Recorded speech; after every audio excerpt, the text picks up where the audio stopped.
إلى حضرة النبي المصطفى رسول الله صلى الله عليه وسلم وآله وأصحابه وأزواجه وذريته وجميع المسلمين والمسلمات. الفاتحة. أعوذ بالله من الشيطان الرجيم. بسم الله الرحمن الرحيم. الحمد لله رب العالمين الرحمن الرحيم مالك يوم الدين. إياك نعبد وإياك نستعين اهدنا الصراط المستقيم صراط الذين أنعمت عليهم غير المغضوب عليهم ولا الضالين. آمين.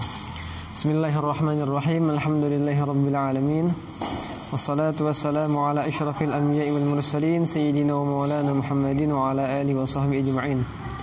سبحانك لا علم لنا إلا ما علمتنا إنك أنت العليم الحكيم. ربي اشرح لي صدري ويسر لي أمري واحلل عقدة من لساني يفقهوا قولي.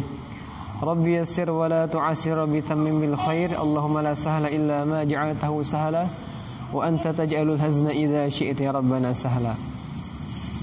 Menyambung pengajian kita kemarin sampai halaman 13, hari ini 14. Takhirus suhur.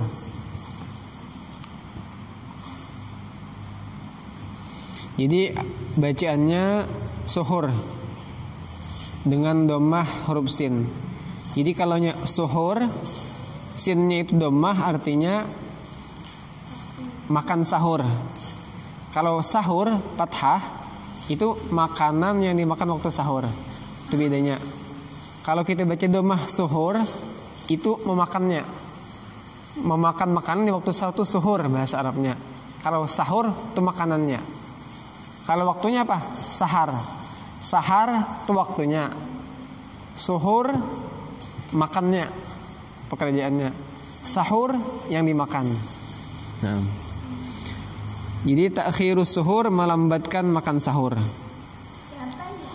An Abi Dzarrin radhiyallahu taala anhu anna Nabiy sallallahu alaihi wasallam qala li Bilalin radhiyallahu taala anhu anta ya Bilal tu'adzinu idza kana subhu sati'an fis sama' falaysa dzalika bis-subhi innama subhu hakadha mu'taridan thumma da'a bi sahurihi fatasahhara wa kana yaqulu la tazalu ummati bi khairin ma akharus sahura wa ajjalul fitra. Rawahu Ahmad. Dari Abu Dzar radhiyallahu taala anhu bahwa Nabi sallallahu alaihi wasallam bersabda kepada Bilal, engkau wahai Bilal akan mengumandangkan azan apabila cahaya subuh memancar di atas langit. Maka itu bukanlah waktu salat subuh. Ini fajar, namanya fajar kadzib. Itu bukan lagi waktu subuh. Akan tetapi waktu subuh cahayanya melebar seperti ini. Kemudian beliau minta dihidangkan hidangan sahur. Lalu beliau makan sahur. Beliau juga bersabda, senantiasa umatku akan mendapatkan kebaikan selama mereka melambatkan makan sahur dan menyegerakan berbuka puasa. Hadis riwayat Imam Ahmad. Nah, jadi ini sesuai dengan keinginan kita. Sahur itu kalau bisa lambat-lambat aja. Supaya apa? Supaya jarak kita berhenti makan itu dengan buka puasa tidak begitu lama. Kalau misalkan sahur itu setelah jam 12 malam misalkan. Jadi sahur itu sudah boleh mulai tengah malam ke atas. Jadi jam 12 malam, tengah malam kan sudah tuh. Berarti itu sudah boleh makan sahur, dapat pahala makan sahur. Cuma kalau terlalu cepat juga laparnya. Nah, makanya itu disuruh mengakhirkan makan sahur.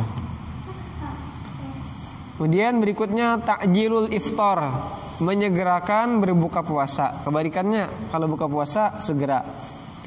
An Sahli bin Sa'din radhiyallahu taala anhu anna Rasulullah sallallahu alaihi wasallam qala la yazalun nasu bi khairin ma ajjalul fitra. Muttafaqun alaih. Dari Sahal bin Sa'ad radhiyallahu taala anhu bahwa Rasulullah sallallahu alaihi wasallam bersabda, senantiasa manusia mendapatkan kebaikan selama mereka menyegerakan berbuka. Nah, jadi kata Rasul, manusia itu akan dapat kebaikan kalau mereka menyegerakan berbuka. Kan pas tuh, dapat kebaikan dan segera. Seandainya tuh istilahnya kalau dapat targiban seperti ini pun kita kalau memang buka tuh bancah-hancap segera. Kenapa? Karena lapar sudah. Ini pas pulang. Sudahnya itu kebaikan dan sesuai dengan hawa nafsu kita. Kita ingin cepat berbuka puasa. Makanya mungkin nanti pernah dengar istilah takjil ya di TV-TV. Takjilnya Pak, takjilnya Bu ya. Kadang-kadang ada orang bagi-bagi takjil gratis di jalanan. Takjil asal dari bahasa Arab, menyegerakan. Lalu oleh orang Indonesia, makanan yang beberapa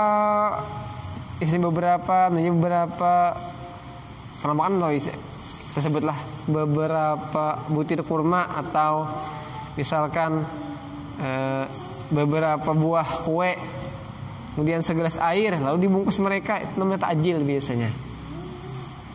Nah, artinya untuk menyegerakan berbuka puasa, kalau istilahnya takjil mereka sebut tuh. Jadi makanan yang ringan-ringan aja, yang penting bisa menyegerakan berbuka puasa.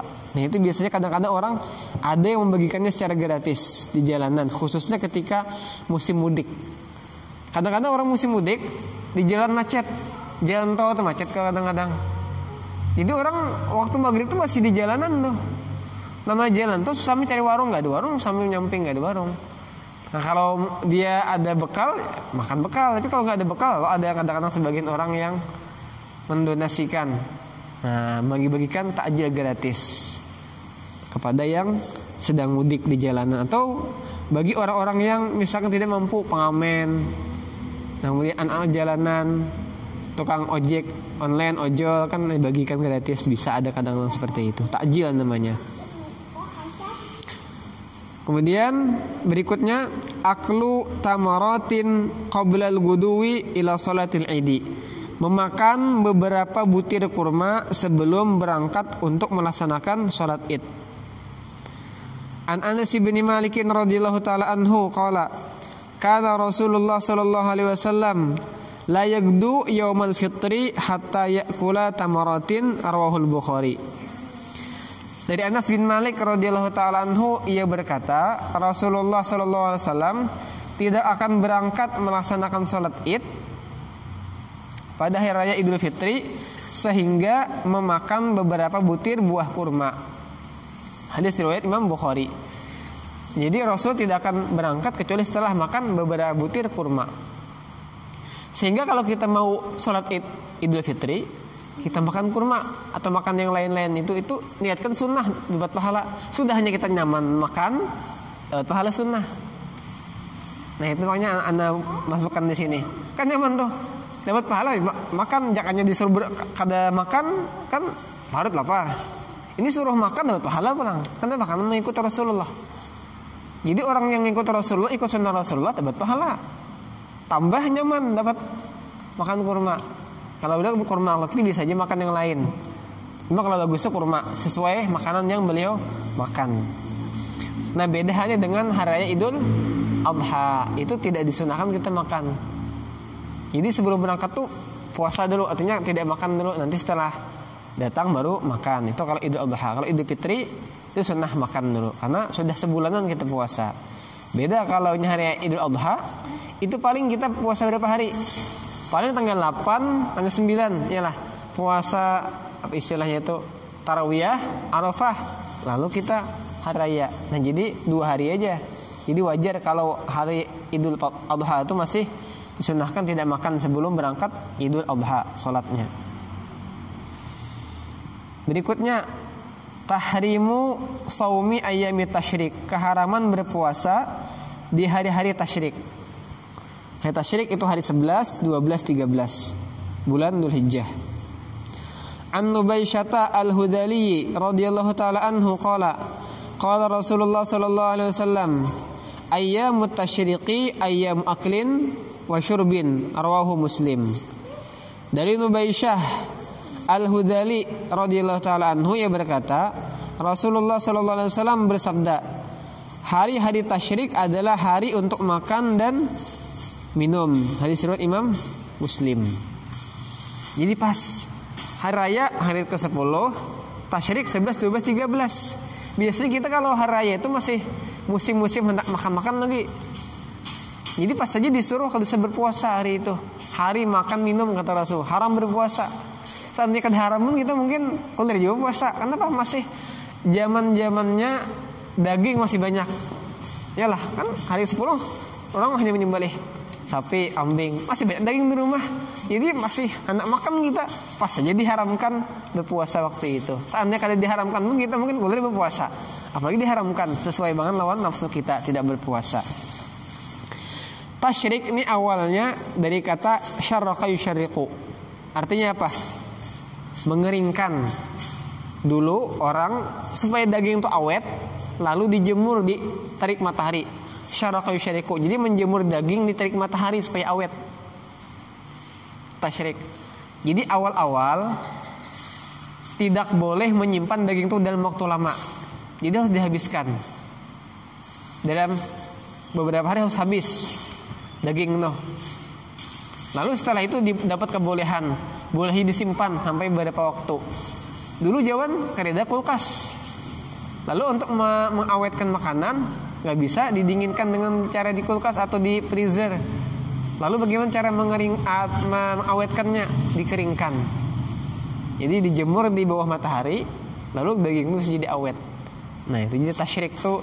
Jadi hari-hari orang dulu mengeringkan daging supaya bisa disimpan lama. Nah itu awalnya tasyrik itu penamaannya. Nah jadi haram berpuasa hari-hari tasyrik. Terakhir, asyamu fi safar, berpuasa dalam perjalanan.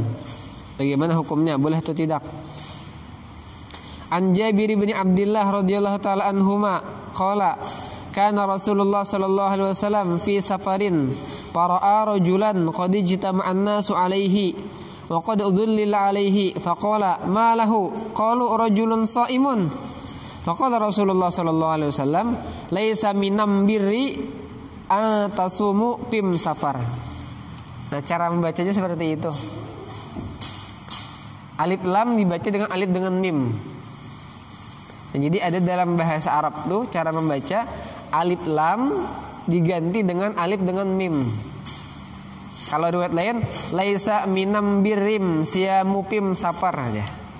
Jadi alif lam diganti dengan alif dengan mim. Itu ada nama qabilah Himyar kalau tidak salah, qabilah Himyar. Jadi mereka membaca alif lam dengan alif dengan mim. Jadi minal biri dibaca minam biri. Nah gitu. Pisapar, pim sapar. Itu ada suatu qabilah bangsa Arab, Himyar, Bani Himyar kalau tidak salah namanya itu. Membaca alif lam dengan alif dengan mim. Rawahu Syaikhani wal lafdzu li Muslim.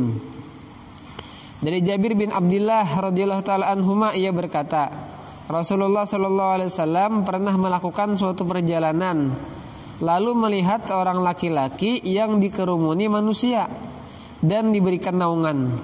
Maka beliau bertanya, apa yang terjadi padanya?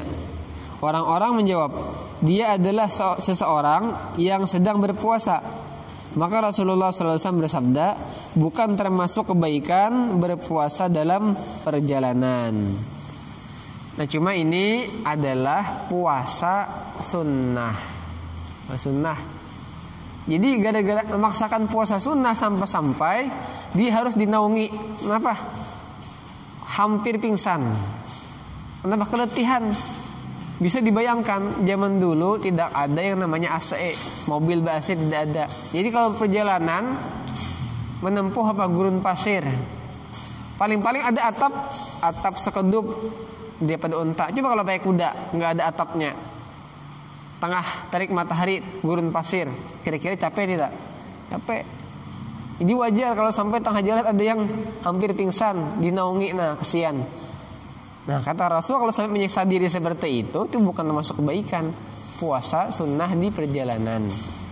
Nah jadi kalau puasa sunnah di perjalanan mengakibatkan seseorang itu akan mudarat, bukan termasuk kebaikan.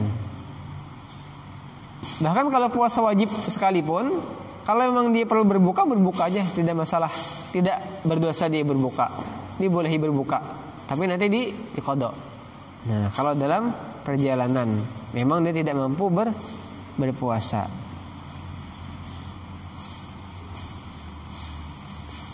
Jadi boleh saja berpuasa selama dia masih mampu menahan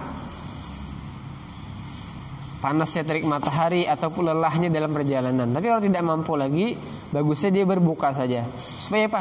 Supaya yang pertama jangan menyiksa diri. Yang kedua jangan merepotkan orang lain. Kan repot orang jadinya dinaungi. Baik kalau ada pingsan, kalau pingsan diangkat orang menggotong, barat orang menggotong. Nah, jadi lebih baik kita tidak berpuasa karena cuma sunnah. Nah, daripada kita menyiksa diri apalagi merepotkan orang lain. Naam, wallahu a'lam bishawab. Al-Fatihah. A'udzubillahi minasyaitonir rajim. Bismillahirrahmanirrahim. Alhamdulillahirabbil alamin arrahmanir rahim maliki yaumiddin. Iyyaka na'budu wa iyyaka nasta'in ihdinas siratal mustaqim siratal ladzina an'amta 'alaihim ghairil maghdubi 'alaihim waladdallin. Amin.